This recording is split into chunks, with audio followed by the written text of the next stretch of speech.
वंदे मातरम दोस्तों, हम लोग आज चर्चा करेंगे घर्षण के ऊपर। घर्षण क्या है, घर्षण से हमें क्या लाभ होता है, घर्षण से हमें क्या हानियां होती है, घर्षण का हमारे दैनिक जीवन में क्या प्रभाव है। तो चलिए चलते हैं घर्षण की ओर। दो स्पर्श गतिशील वस्तुओं के बीच लगने वाले अवरोधक बल को घर्षण कहते हैं। यानी दो स्पर्श वस्तुएं, जैसे दो वस्तु एक दूसरे के स्पर्श है, यानी एक दूसरे से चिपका हुआ, यदि ये गतिशील है, ये कैसा गतिशील है, तो इन दोनों के बीच में जो अवरोधक बल लग रहा है, एक दूसरे को रोकने का काम कर रहा है, वह क्या कहलाता है, घर्षण कहलाता है। घर्षण क्या करता है, अवरोध उत्पन्न करता है, यानी रुकावट डालता है। घर्षण का सीधा अर्थ है रोकने वाला बल। रोकने वाला बल, जो बल दो गतिशील वस्तुओं को रोकने का काम करे, एक दूसरे को रोकने का काम करे, वह क्या कहलाता है, घर्षण। तो घर्षण के चलिए कुछ मुख्य बात को देखते हैं। घर्षण का मुख्य बात क्या सब है। घर्षण सतहों के खुरदरेपन पर निर्भर करता है। घर्षण सतहों के किसपन पर निर्भर करता है, खुरदरे, यानी कोई सतह खुरदरा है या रुख रहा है तो वहां घर्षण ज्यादा लगेगा। खुरदरे या रुखरे सतह पर अधिक घर्षण बल लगता है। खुरदरे और रुखरे सतह पे अधिक घर्षण बल लगता है। समतल सतह पर घर्षण बल कम काम करता है। समतल सतह पर घर्षण बल कम काम करता है। घर्षण बल वस्तु की प्रकृति तथा एक दूसरे से जुड़े रहने की प्रबलता पर निर्भर करती है। घर्षण बल वस्तु की प्रकृति एवं एक दूसरे से जुड़े रहने की प्रबलता पर निर्भर करती है। यानी कोई वस्तु किस नेचर का है, यानी कैसा है, और वह एक दूसरे से जुड़ा हुआ, कैसा जुड़ा हुआ, यानी कम ताकत से जुड़ा हुआ है या ज्यादा ताकत से जुड़ा हुआ, ये उसका प्रबलता है। यानी अधिक जोर से जुड़ा हुआ तो उसमें ज्यादा घर्षण लगेगा, और कम जोर से जुड़ा हुआ, कम बल लगा के जुड़ा हुआ तो उसमें कम घर्षण लगेगा। घर्षण को आवश्यकता अनुसार घटाया या बढ़ाया जा सकता है। जैसे हमको ज्यादा घर्षण का जरूरत है तो क्या करेंगे, हम सतह को खुरदरापन या रुखरापन बना के घर्षण को बढ़ा सकते हैं। यदि हमको कम घर्षण का जरूरत है तो क्या करेंगे, सतह को समतल या चिकना बना के घर्षण को कम कर सकते हैं। घर्षण लाभदायक एवं हानिकारक दोनों है। घर्षण से हमें लाभ और हानियां दोनों होती है।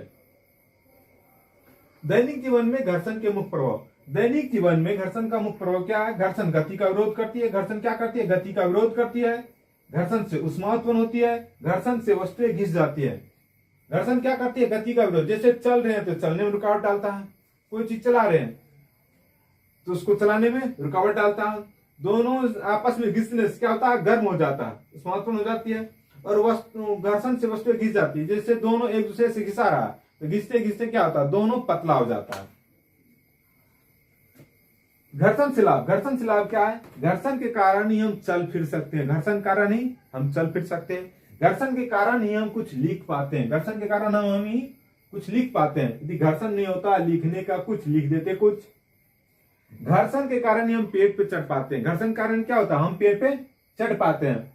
घर्षण से हानि क्या है, घर्षण से हानि है कि मशीन के पार्ट पुर्जे घिस जाते हैं। मशीन के पार्ट पुर्जे घिस जाते हैं एवं गर्म हो जाते हैं। चप्पल घिस जाता है। बर्तन में भोजन चिपक जाता है। ये सब क्या है, घर्षण से हानि है।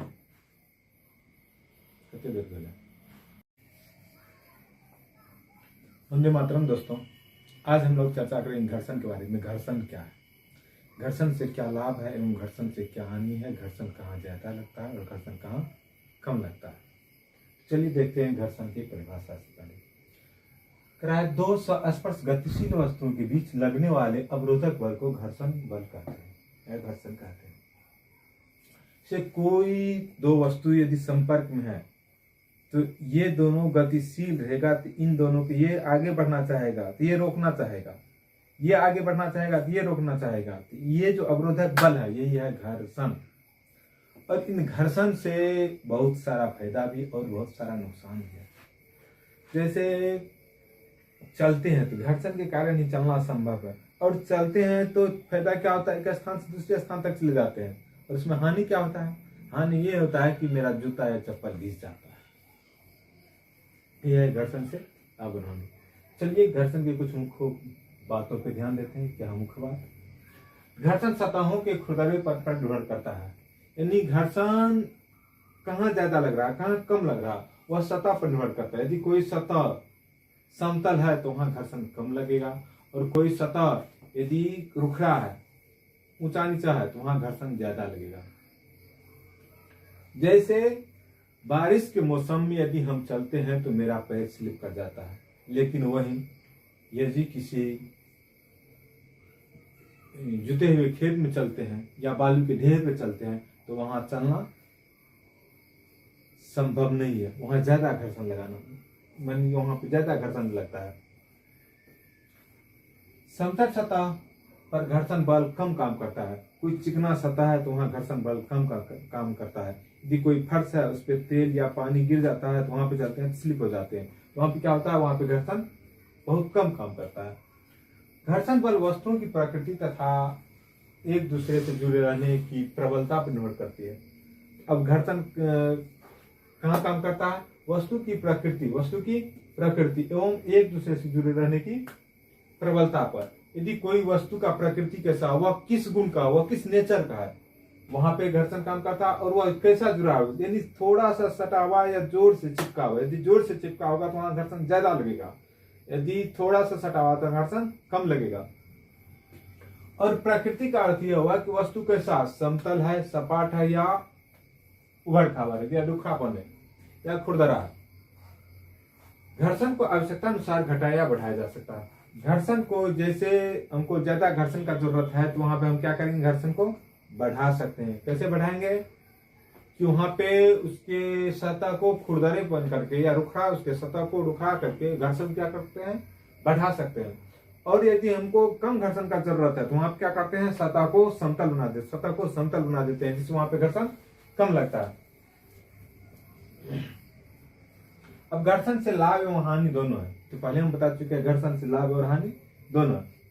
चलिए देखते हैं दैनिक जीवन में घर्षण का प्रभाव है। दैनिक जीवन में घर्षण का मुख्य प्रभाव यह है कि घर्षण क्या करता है, गति का विरोध करता है। जैसे हम जाना चाह रहे हैं, घर्षण क्या कर रहा है, हमको रोक रहा है। यदि घर्षण यहाँ नहीं रहता तो हम यहाँ खड़ा हुए तुरंत वहां तक पहुंच जाते, या हम रुक ही नहीं सकते थे। घर्षण क्या करता है, गति का विरोध करता है। दूसरा मुख्य बात है, घर्षण उष्मा उत्पन्न करती है। यदि कोई भी दो स्पर्श वस्तुओं के बीच यदि चल रहा है, यानी गतिशील होगा तो वहां घर्षण होगा। अगर घर्षण के कारण क्या होता है, उष्मा उत्पन्न हो जाता है। देखे होंगे, यदि कोई दो वस्तु आपस में चिपका हुआ और वह एक दूसरे के ऊपर चल रहा है, गतिशील है, तो वहां क्या होता है, तुरंत हीट हो जाता है, तुरंत उष्मा उत्पन्न हो जाता है। जैसे दोनों हाथ को लीजिए और रगड़िए, रगड़ने के बाद क्या होता है, दोनों हाथ गर्म हो जाता है। यहाँ पे क्या हुआ, घर्षण से ही उष्मा उत्पन्न हुआ। और घर्षण से वस्तुएं घिस जाती है। यदि दो वस्तुओं के बीच घर्षण बल काम कर रहा है, यानी एक दूसरे को घिस रहा है, तो वह क्या होता है, घिसते घिसते एक दूसरे को सपाट कर देता है। यानी रुक रहा है तो घिसते घिसते प्लेन हो जाता है। ये हो गया घर्षण का मुख्य प्रभाव। अब देखते हैं घर्षण से लाभ क्या है, घर्षण से हानि क्या है। घर्षण से लाभ यह है कि हम जो चलते हैं, घर्षण कारण ही चलना संभव है। यदि घर्षण नहीं होता, यानी चलते तो रुकने का नाम ही नहीं लेते। लिखते हैं, लिखने का हो तो लिख देते लो। पेड़ पे जो चढ़ते हैं, घर्षण के कारण ही चढ़ते हैं, नहीं तो ऊपर चढ़ते फिर छिछल के नीचे चले आते। ये घर्षण कारण ही संभव है। घर्षण से हानि क्या, घर्षण से हानि के मशीन का कट पुर्जा घिस जाता, हम जो जूता चप्पल पहनते हैं घिस जाता, मशीन का पार्ट पुर्जा गर्म हो जाता, यही सब घर्षण से हानि है।